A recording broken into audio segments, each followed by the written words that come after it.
رب اشرح لي صدري ويسر لي أمري واحلل عقدة من لساني يفقه قولي. ربي زدني علما، ربي زدني علما، ربي زدني علما. اللهم فقهنا في الدين، اللهم فقهنا في الدين. اللهم صل على محمد وعلى آل محمد كما صليت على إبراهيم وعلى آل إبراهيم إنك حميد مجيد.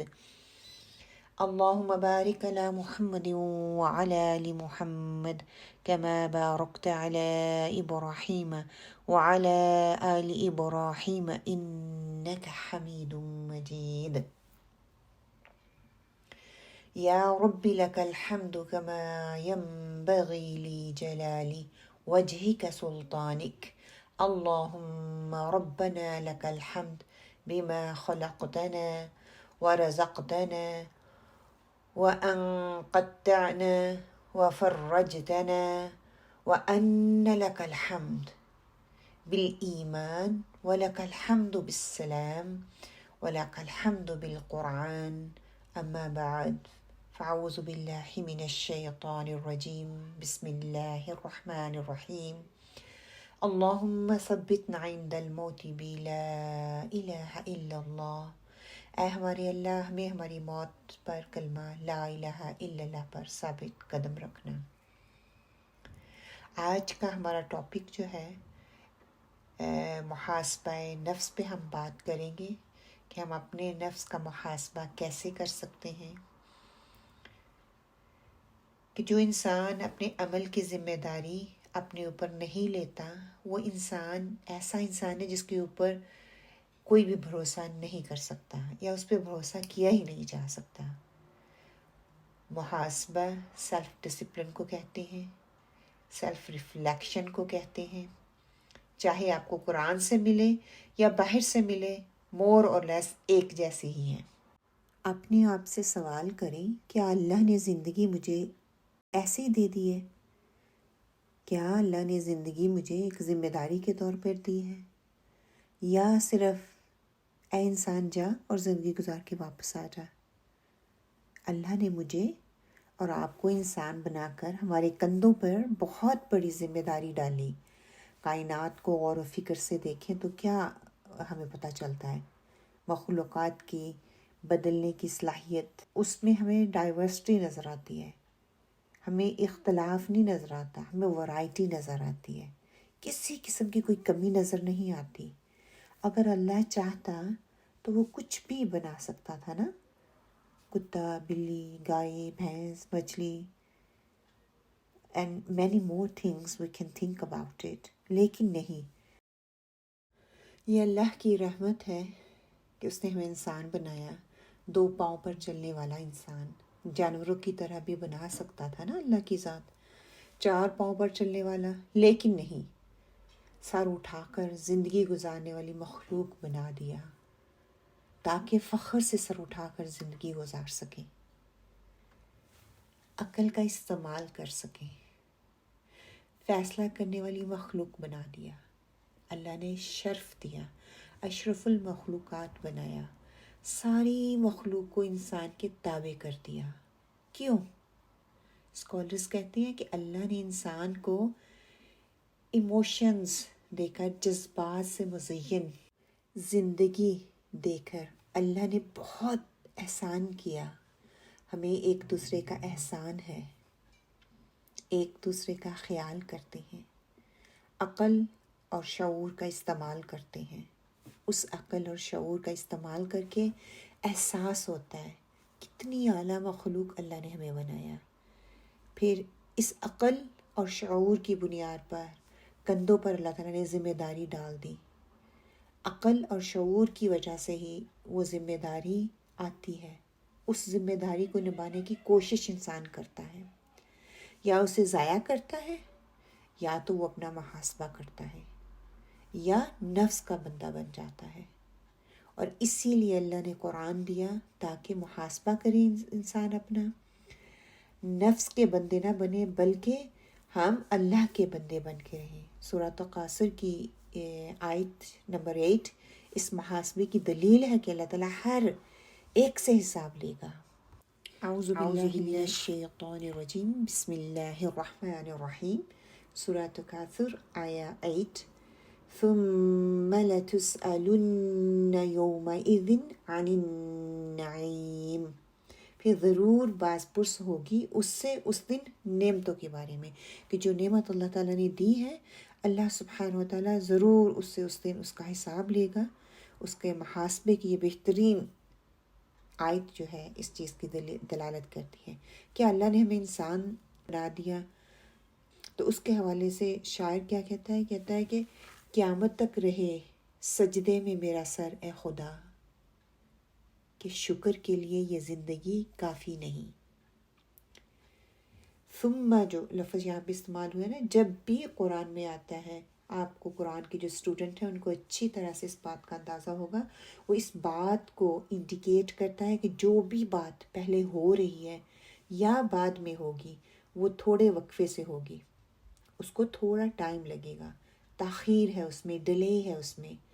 لا تسألن، نون تقید، نون ثقیلہ، لام تقید کا آ گیا، and تسألن فی المضارع، کہ ضرور ضرور بضرور تم سے حساب لیا جائے گا۔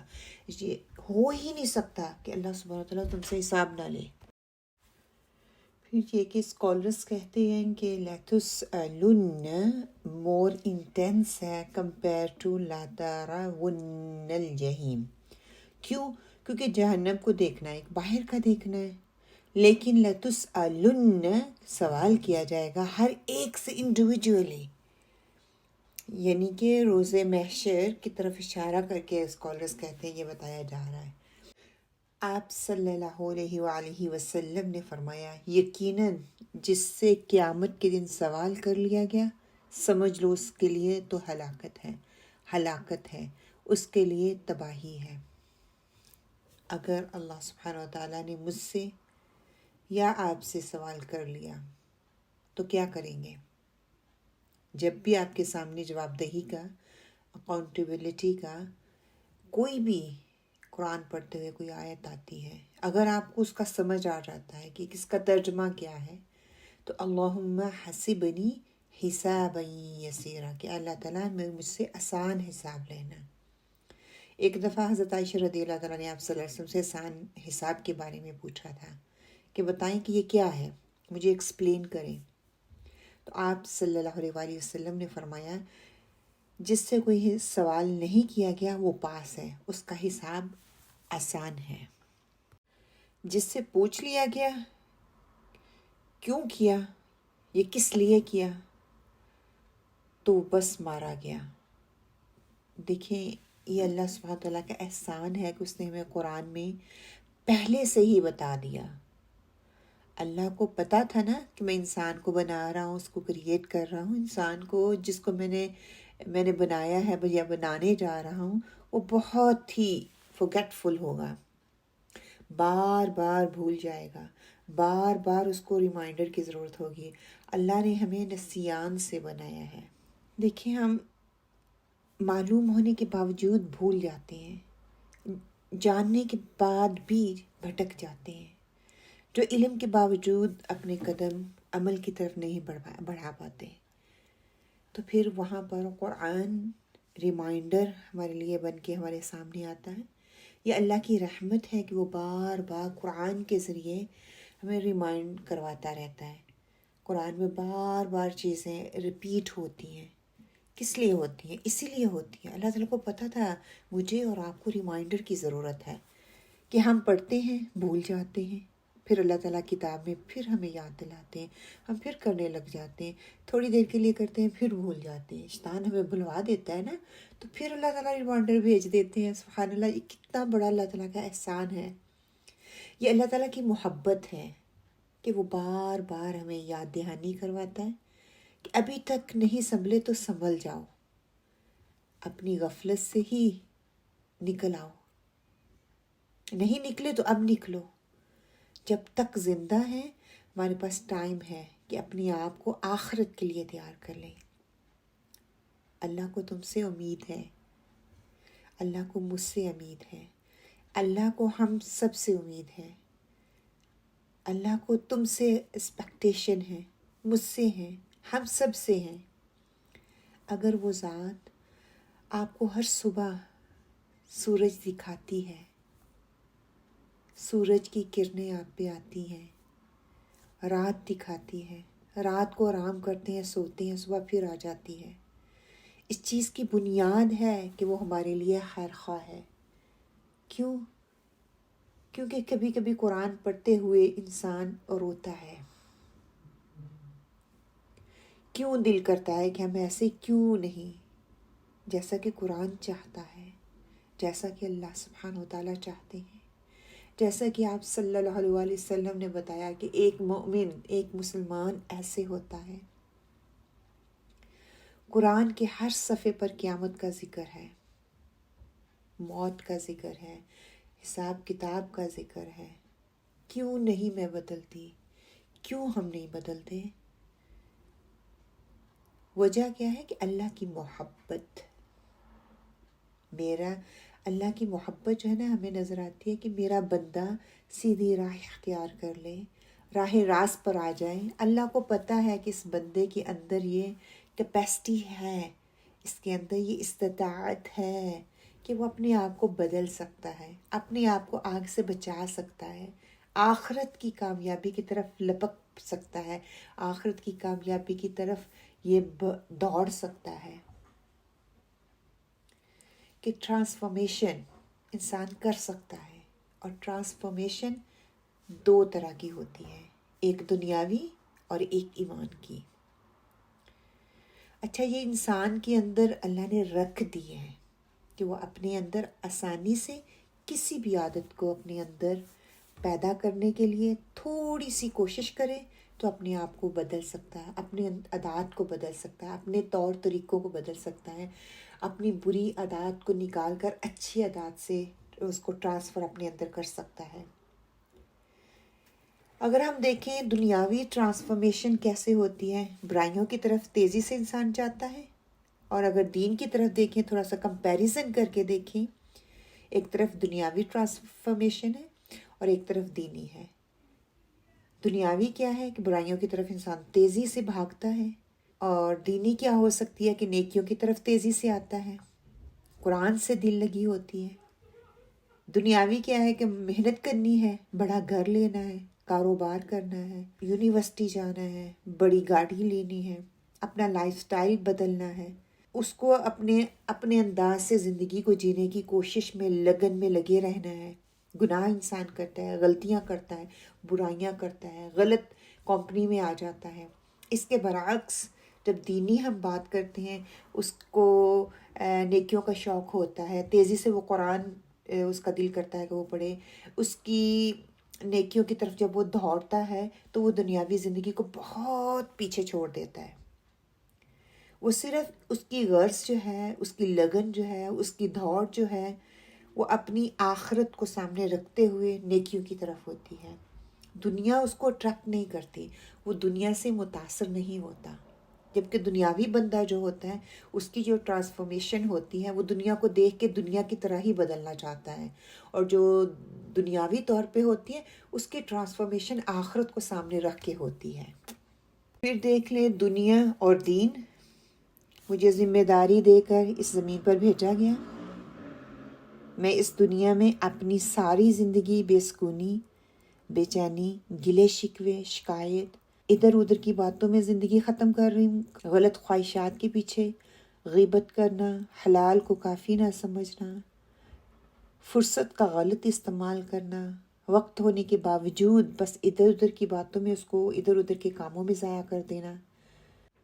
جو ان سب باتوں سے بچتا ہے وہ اپنی عقل کا استعمال کرنا شروع کر دیتا ہے، اور دوسری طرف جو ہے وہ دین ہے کہ میں ایسے کروں، میں کیا کروں، اس کو اسی چیز کو وہ ویلیوبل بناتا ہے۔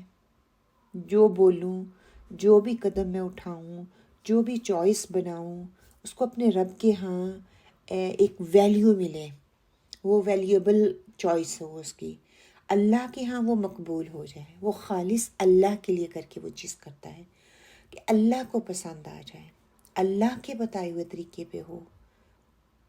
جب آپ مائنڈفل ہو کر زندگی گزارتے ہیں نا تو ایک اکاؤنٹیبلٹی کا احساس آپ کے اندر ابھرتا ہے، آپ کو ایک احساس ہوتا ہے، اور جب اکاؤنٹیبلٹی کا احساس ہوتا ہے تو محاسبہ آپ کے اندر ایک ایسا جذبہ ہے جو کہ آپ کو ابھارتا ہے کہ میں اپنا محاسبہ کروں، میں اپنے آپ کو کنٹرول کروں۔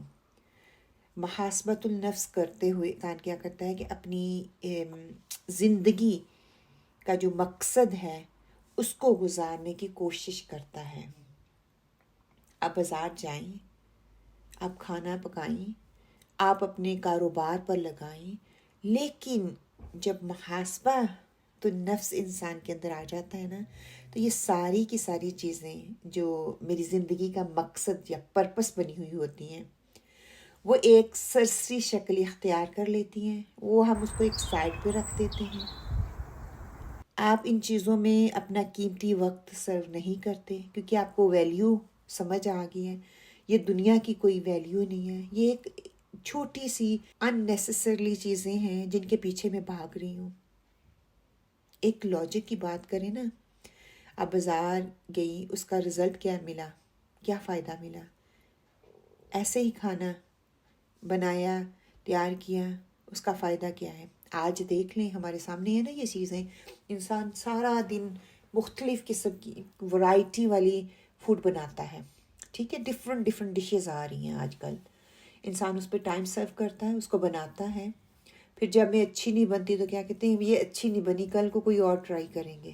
اگر ہلکا پھلکا سا سمپل سا کھانا ہو، اس سے آپ کا وزن بھی نہیں بڑھے گا، اس سے آپ کو صحت بھی ملے گی، اس کے آپ کی جسمانی طاقت بھی آپ کے اندر آئے گی، آپ اپنے جسم کا حق بھی دے رہے ہیں۔ آج انسان کیا کہہ رہا ہے، دنیا کے پیچھے، اپنی خواہشات کے پیچھے کمانے میں لگا ہوا ہے، باہر سے کھانا کھاتا ہے جو کہ آپ کی ہیلتھ کے لیے بھی اچھا نہیں ہے۔ اس کا نقصان کیا ہوتا ہے کہ آپ کو کھانا پیسے لگا کے کھانا کھاتے ہیں اور پیسے لگا کر ہی اس کھانے کو اتارنے کی کوشش کرتے ہیں، پھر ڈائٹ پلان استعمال کرتے ہیں، پھر آپ جم جاتے ہیں اس چیز کو کم کرنے کے لیے، فٹ رہنے کے لیے۔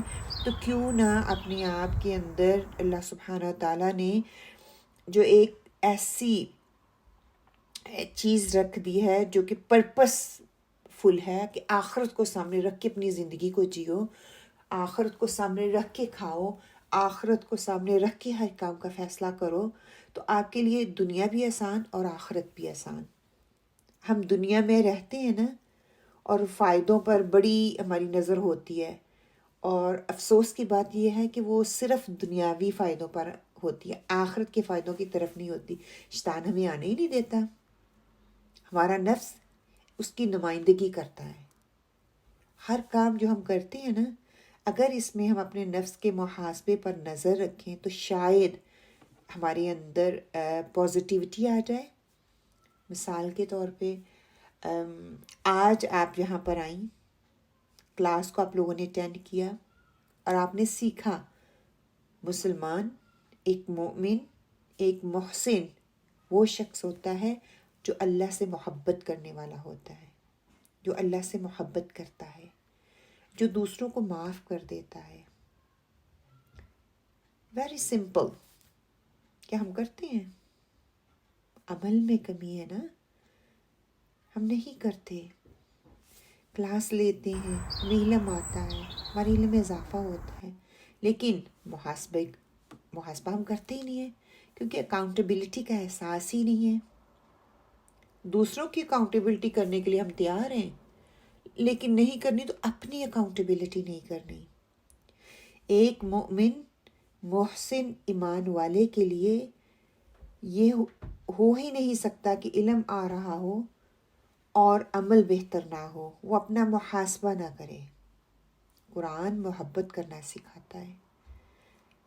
اچھا، ایک رشتوں کو نبھانا ہوتا ہے اور ایک محبت کرنا ہوتا ہے، دونوں میں بہت فرق ہے۔ قرآن میں ہم پڑھ رہے ہیں نا، اور ہمیں امید بھی ہے کہ میرے گھر والے اعلیٰ ظرفی کا مظاہرہ کریں گے، لیکن میں نے کبھی یہ سوچا ہے کہ میں ان کے ساتھ اعلیٰ ظرفی کا مظاہرہ کروں؟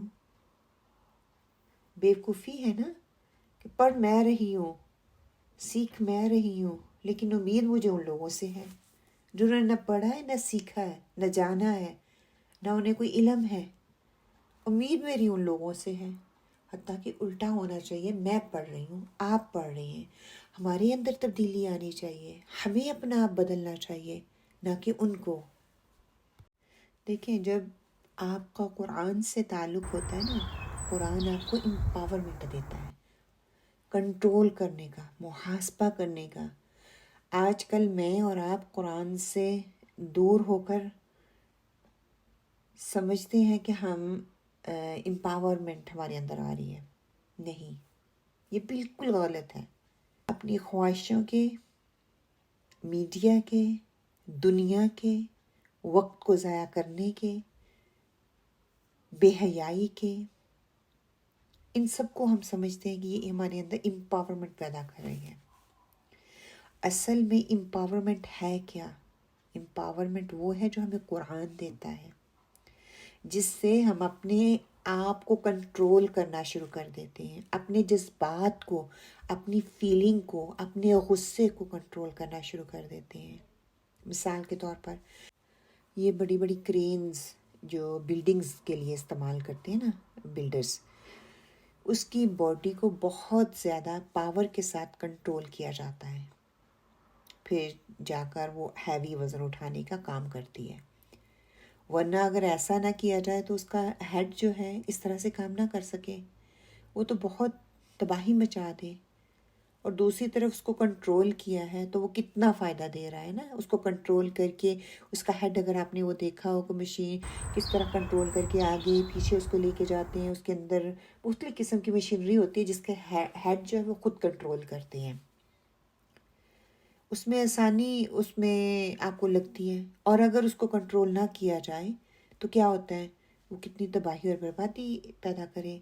بس وہی امپاورمنٹ قرآن ہمیں دیتا ہے، اپنے محاسبے کے طور پر فل کنٹرول کے ساتھ دوسروں کے لیے آسانی پیدا کرنے والا بناتا ہے، آپ کے اندر لچک پیدا کرتا ہے، کہاں پہ جھکنا ہے، کہاں پہ آپ نے اپنے آپ کو امپاور کرنا ہے، کہاں سے اس پاور کا استعمال کرنا ہے، کیسے کرنا ہے، یہ ساری چیزیں قرآن ہمیں سکھاتا ہے۔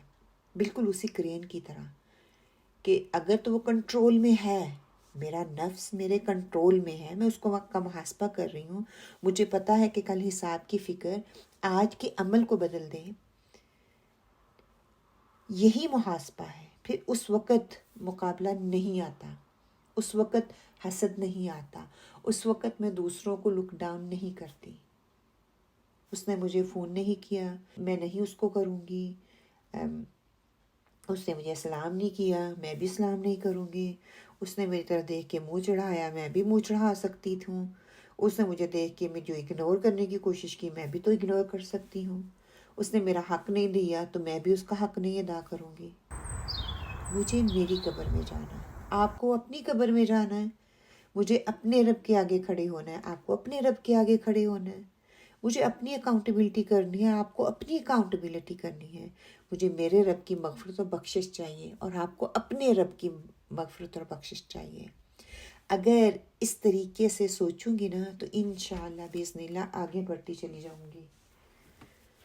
آپ صلی اللہ علیہ وسلم نے فرمایا تھا کہ 5 چیزوں کو 5 چیزوں سے پہلے غنیمت جانو۔ پہلی، جوانی کو بڑھاپے سے پہلے، صحت کو بیماری سے پہلے، مال کو فقیری سے پہلے، فراغت کو مشغولیت سے پہلے، موت سے پہلے زندگی کو غنیمت جانو۔ یہ 5 چیزیں جو ہیں ہمیں حدیث سے پتہ چلتی ہیں کہ جوانی کو بڑھاپے سے پہلے، کہ آج جوان ہو، آپ کے اندر صحت ہے، طاقت ہے، اس کا صحیح استعمال کرو، اس سے پہلے کہ بڑھاپا آ جائے۔ آج آپ کے پاس صحت ہے، ہیلتھ ہے، آپ صحت مند ہو، بہت سے کام کر سکتے ہو، اس سے پہلے کہ بیماری آ جائے آپ لاچار ہو جاؤ، آپ دوسروں پہ رلائی کرنے لگ جاؤ۔ مال ہے، اپنے مال کا صحیح استعمال کرو، اللہ کے دیے ہوئے راستوں پہ استعمال کرو، اللہ کے دین کے لیے استعمال کرو، اس سے پہلے کہ تمہارے اندر فقیری آ جائے، تم وہ مال کو صحیح طریقے سے استعمال نہیں کر سکے۔ اپنے جب آپ کے پاس مال تھا، اب آپ کے پاس مال ہے ہی نہیں تو آپ استعمال کیسے کرو گے؟ اور جب آپ کے پاس فارغ وقت ہے، اس سے پہلے کہ آپ مشغول ہو جاؤ، آپ بیزی ہو جاؤ، مصروف ہو جاؤ، اگر فارغ ہو تو اس کا صحیح استعمال کرو. آپ کا وقت کہاں لگ رہا ہے، آپ کی صلاحیت کہاں لگ رہی ہے. آپ فارغ وقت کو دین کے لیے لگا رہے ہیں، آپ اپنی دنیاوی چیزوں کے لیے لگا رہے ہیں، کہاں پہ خرچ کر رہے ہیں. پھر موت سے پہلے زندگی کو گنے بجا رہا ہوں. آج میں زندہ ہوں، آج مجھے اللہ نے موقع دیا، ایک سیکنڈ کا نہیں پتا. اگر میں مر گئی تو ہر چیز وہیں پہ ختم ہو جائے گی، خلاص ہو جائے گی. تو یہاں پہ میں نے محاسبہ کیا کیا کہ ایک سیلف ڈیفینس ہے، اور شیطان جو ہے ہم پر اسی طرح سے حملہ کرتا ہے. جس کے اندر ایمان ہوگا وہ شیطان کے ہر حملے سے بچ جائے گا. ورنہ انسان بڑی تیزی سے اپنی زندگی کو اپنے رب سے دور کر کے اپنی عقل کا جو ہے اس کو صحیح طریقے سے استعمال نہیں کرتا، اور سیلف مینجمنٹ سے وہ دور ہو جاتا ہے. وہ اپنے آپ کو اپنے نفس کے حوالے کر دیتا ہے، نفس کا بندہ بن جاتا ہے. اور جب انسان نفس کا بندہ بن جاتا ہے تو شیطان جو ہے اس کو پوری طرح سے کنٹرول کرتا ہے. اب سوال یہ ہے کہ میں نے اور آپ نے اپنے آپ کو شیطان کے حوالے نہیں کرنا، بلکہ میں نے اپنے نفس کا محاسبہ کرنا ہے، اس کو اپنے کنٹرول میں لے کے آنا ہے، اپنے نفس کو اپنے کنٹرول میں کرنا ہے. جس طرح اللہ تعالیٰ نے کہا ہے نا کہ اپنے آپ کو کنٹرول کر کے اپنی ہر چیز کو اللہ کے تابع بنا کے جو ہے وہ زندگی گزارنی ہے. وہ شاعر نے کیا خوب کہا ہے نا، تیرے اعمال سے تیرا پریشان ہونا، ورنہ مشکل نہیں مشکل کا آسان ہونا. پورے عالم پر حکومت ہو تیری اے مسلم، تو سمجھ جائے اگر اپنا مسلمان ہونا. اللہ ہمیں موت سے پہلے محاسبۃ النفس کی توفیق عطا فرمائی. اللہ ہمیں حساب کتاب شروع ہونے سے پہلے اس دنیا کی زندگی میں محتاط کر دے. اللہ ہمیں انسان ہونے کے ناطے عقل اور فہم کا بہترین استعمال کرنے کی توفیق عطا فرما دے. اللہ ہمیں اپنے سے ملاقات سے پہلے بہترین مسلم، بہترین مؤمن، بہترین محسن اور بہترین انسان بنا دے.